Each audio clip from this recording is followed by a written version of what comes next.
بسم اللہ الرحمن الرحیم۔ رحمت للعالمین۔ حضرت محمد صلی اللہ علیہ وآلہ وسلم کی ولادت مکہ مکرمہ میں ربیع الاول 571 عیسوی میں یعنی عام الفیل والے سال میں ہوئی۔ ابن سعد کی روایت ہے کہ حضور کی والدہ نے فرمایا کہ جب محمد صلی اللہ علیہ وآلہ وسلم کی پیدائش ہوئی تو میرے جسم سے ایک نور نکلا جس سے ملک شام کے محلات روشن ہو گئے۔ جس رات آپ اس دنیا میں تشریف لائے اس رات کعبہ میں رکھے تمام بت منہ کے بل گر پڑے اور اس طرح کے بے شمار معجزات کا ظہور ہوا جو اس بات کی علامت تھی کہ اس کائنات کا رہبر اور ہادی اس دنیا میں تشریف لا چکے ہیں۔ جب حضور کی پیدائش کی خبر آپ کے دادا عبد المطلب کو ہوئی تو آپ تشریف لائے اور پوتے کو گود میں لیا تو آنکھ بھر آئی اور مرحوم بیٹے عبداللہ کی یاد آ گئی۔ دراصل آپ صلی اللہ علیہ وآلہ وسلم کی پیدائش سے قبل ہی آپ کے والد عبداللہ وفات پا چکے تھے۔ جناب عبد المطلب حضور کو خانہ کعبہ میں لے گئے اور اللہ سے ہر طرح کے فتنہ اور شر سے محفوظ رکھنے کی دعا کی۔ جناب عبد المطلب نے آپ کا نام محمد رکھا۔ حضور صلی اللہ علیہ وآلہ وسلم نے 3 دن تک اپنی والدہ بی بی آمنہ کا دودھ پیا اور پھر ابو لہب کی باندی صوبیہ نے آپ کو دودھ پلایا۔ عربوں میں رواج تھا کہ پرورش کے لیے شیر خوار بچے کو دیہات میں بھیج دیا جاتا تھا تاکہ دیہات کی صاف آب و ہوا اور قدرتی غذا کے ذریعے ان کی اچھی طرح پرورش ہو۔ دراصل اس زمانے میں بنو سعد اور بنو بکر کی عورتیں مکہ آتی تھیں اور نومولود بچوں کو اپنے ساتھ پرورش کے لیے لے جایا کرتی تھیں۔ لہٰذا جب بنو سعد قریش کے علاقے میں آئے تو عورتوں نے مالدار گھروں سے بچوں کو گود لے لیا تاکہ انہیں زیادہ سے زیادہ مال و دولت اور انعام و اکرام مل جائے۔ لیکن جب ان عورتوں نے بی بی آمنہ کے لال کو دیکھا اور یہ پتہ چلا کہ یہ بچہ یتیم ہے تو مال نہ ملنے کی امید سے آپ صلی اللہ علیہ وآلہ وسلم کو کسی نے بھی گود لینے سے انکار کر دیا۔ انہی عورتوں میں سے دائی حلیمہ بھی تھیں جو نہایت ہی غریب خاتون تھیں اور ان کی اونٹنی بھی بہت ہی لاغر تھی۔ جب حلیمہ سعدیہ کی نظر آپ صلی اللہ علیہ وآلہ وسلم پر پڑی تو محبت کا ٹھاٹھے مارتا سمندر ان کے سینے میں معجزن ہو گیا۔ لہٰذا بی بی حلیمہ نے آپ صلی اللہ علیہ وآلہ وسلم کو گود لیا اور اپنے قبیلے کی طرف چل پڑیں۔ آپ صلی اللہ علیہ وآلہ وسلم کے گود میں آتے ہی برکتوں کا ظہور شروع ہو گیا۔ بی بی حلیمہ کی اونٹنی جو نہایت ہی کمزور تھی اس کے تھن دودھ سے بھر گئے۔ جب قافلہ کچھ دور پہنچا تو اونٹنی خوشی خوشی قافلے سے آگے چلی جا رہی تھی۔ اس پہ قافلے والوں نے پوچھا، اے حلیمہ کیا یہ تیری ہی اونٹنی ہے یا کوئی اور ہے؟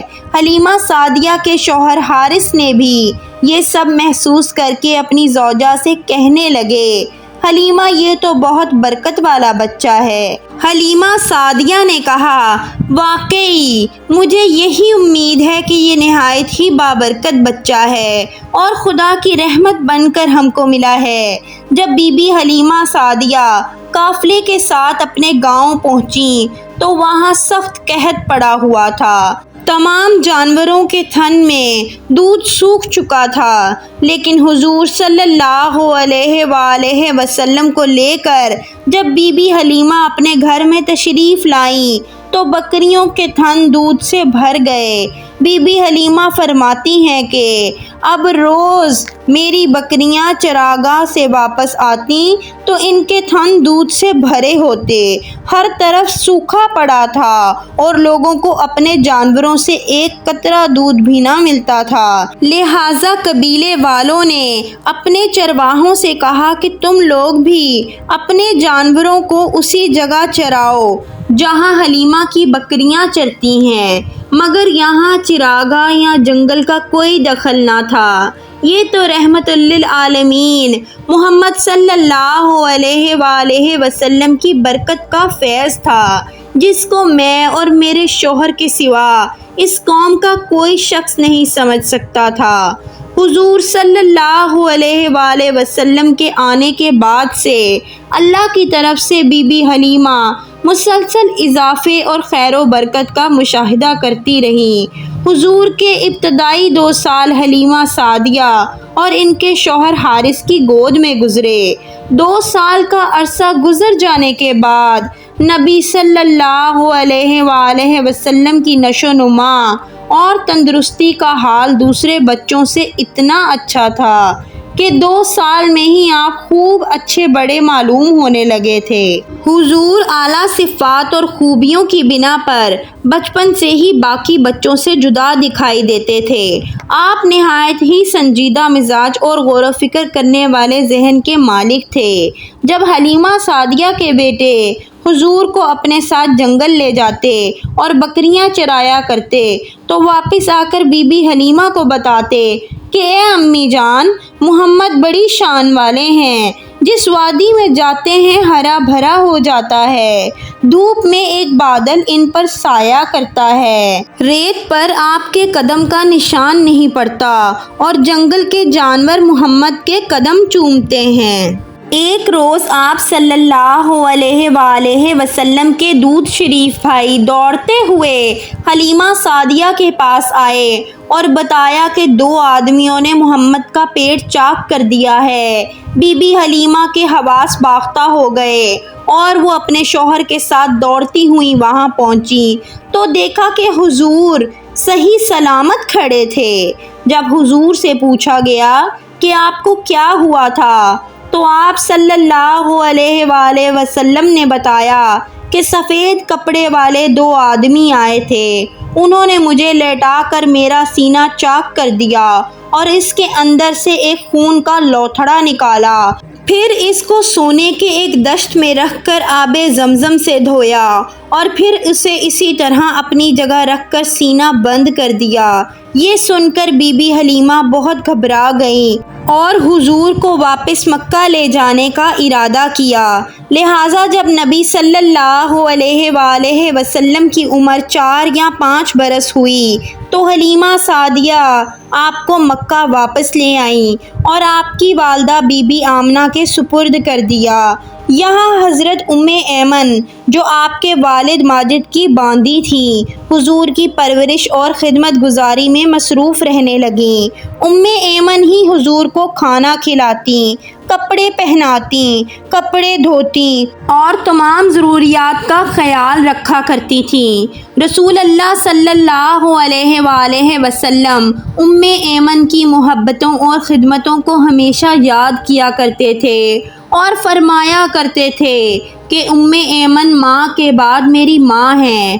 ابھی حضور کو اپنے والد کے سائے سے محرومی کا شعور بھی نہ تھا کہ آپ کی والدہ بی بی آمنہ بھی وفات پا گئیں، لہٰذا اب آپ کی پرورش کی ذمہ داری آپ کے دادا جناب عبد المطلب نے لے لی۔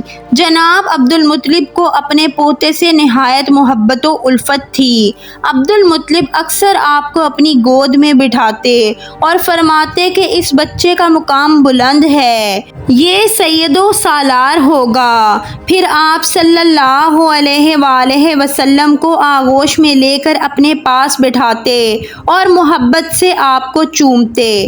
جب حضور کی عمر 8 برس کی تھی تو ایک دن اپنے دادا کی چارپائی کے پاس بیٹھ کر زار و قطار رونے لگے، کیونکہ اس یتیم پوتے کے سرپرست اور واحد سہارا عبد المطلب کی بھی وفات ہو گئی۔ جناب عبد المطلب نے اپنی موت کے وقت اپنے اس 8 سالہ یتیم پوتے کو اپنے بیٹے ابو طالب کے حوالے کر گئے۔ اللہ کی طرف سے رسول اللہ صلی اللہ علیہ وآلہ وسلم کو یتیم رکھنے کی بہت ساری حکمتیں تھیں۔ مثلاً یتیمی میں انسان خود کو بالکل اکیلا محسوس کرتا ہے، لہٰذا اس اکیلے پن کی وجہ سے حضور نے اللہ سے تعلق جوڑا۔ ایک یتیم کی زندگی تنگی اور پریشانیوں سے بھری ہوتی ہے، لہٰذا ایک یتیم شخص تمام تر مشکلات سے گزرتا ہے اور اس کے اندر احساس ذمہ داری اور مختلف صلاحیتیں پیدا ہوتی ہیں۔ ان مشکلات اور تکلیفوں کی وجہ سے ہی یتیم شخص دوسروں کے مقابلے میں زیادہ حساس اور رحم دل ہو جاتا ہے، لہٰذا محمد صلی اللہ علیہ وآلہ وسلم کو یتیم رکھ کر اللہ نے آپ کے اندر اس طرح کی بے شمار خصوصیات اور کمالات پیدا کر دیے۔ بہرحال اب ابو طالب کی سرپرستی میں حضور کی زندگی کا نیا دور شروع ہوا۔ 8 سال کی عمر میں جبکہ بچے دنیا کی اونچ نیچ سے بے خبر کھیل کود میں مگن ہوتے ہیں، حضور دن بھر بکریوں کی رکھوالی کرتے، جنگل میں انہیں چرانے لے جاتے، دوپہر کے کھانے میں بیر کھا کر پیٹ بھرتے اور گھر کے چھوٹے بڑے کام کاج کر کے اپنے چچا ابو طالب کا ہاتھ بٹاتے۔ اگرچہ جناب ابو طالب نے کبھی بھتیجے اور اپنے بچوں کے درمیان فرق نہ کیا اور دونوں میاں بیوی نے حقیقی بیٹے کی طرح حضور کی پرورش کی۔ حضور 8-9 سال کی عمر میں ہر صبح شہر سے باہر نکل جاتے اور شام تک اکیلے صحرا میں رہتے تھے۔ اکثر اوقات کھلے آسمان اور بادلوں پر نظر جمائے رکھتے اور سورج ڈھلنے سے پہلے مویشیوں کو لے کر واپس آبادی میں لوٹ آتے۔ جناب ابو طالب ایک تاجر تھے، لہٰذا محمد صلی اللہ علیہ وآلہ وسلم کی عمر جب 12 سال کی تھی تو آپ انہیں تجارت کے سلسلے میں اپنے ساتھ ملک شام لے گئے۔ شام کے شہر بصرہ کے نزدیک ان کا قافلہ ٹھہرا۔ روایت ہے کہ جس جگہ ان کے کارواں نے پڑاؤ ڈالا وہاں بحیرہ نامی ایک راہب رہتا تھا۔ بحیرہ نے دیکھا کہ جس درخت کے نیچے قافلہ ٹھہرا ہے اس کی ٹہنیاں خود بخود جھک گئی ہیں۔ اس نے دیکھا کہ ایک 12 سال کا لڑکا قافلے میں شامل ہے جس پر بادل کا ایک ٹکڑا سایہ کیے ہوئے ہے۔ بحیرہ ایک عالم اور دانشور راہب تھا۔ وہ سمجھ گیا تھا کہ یہ وہی موعود ہے جس کی بشارت ہماری کتابوں میں موجود ہے۔ وہ جناب ابو طالب سے ملا اور ان کو نصیحت کی کہ اپنے بھتیجے کی پوری نگرانی کریں۔ یہ وہی بچہ ہے جس کا ذکر آسمانی کتابوں میں ہے۔ بحیرہ نے ابو طالب سے کہا کہ انہیں یہاں سے واپس مکہ بھیج دو اور شام نہ لے جاؤ کیونکہ انہیں یہودیوں سے خطرہ ہے۔